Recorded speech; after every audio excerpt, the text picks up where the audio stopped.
So basically, the shared motherhood is an IVF process in which one of the women donates the eggs and the other one is going to receive the embryos.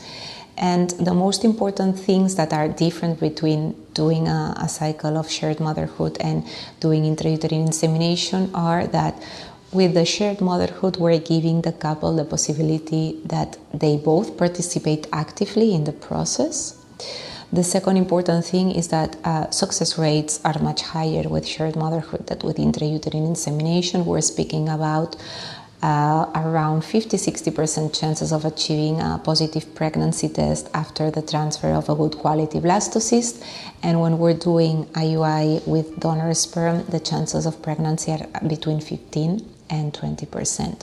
And also the shared motherhood gives us the possibility that if the cycle goes very well and we have embryos frozen, we also can offer the couple the possibility of maybe having another child in the future, or to repeat and do another embryo transfer in the case that they don't achieve a pregnancy the first time that they do the transfer.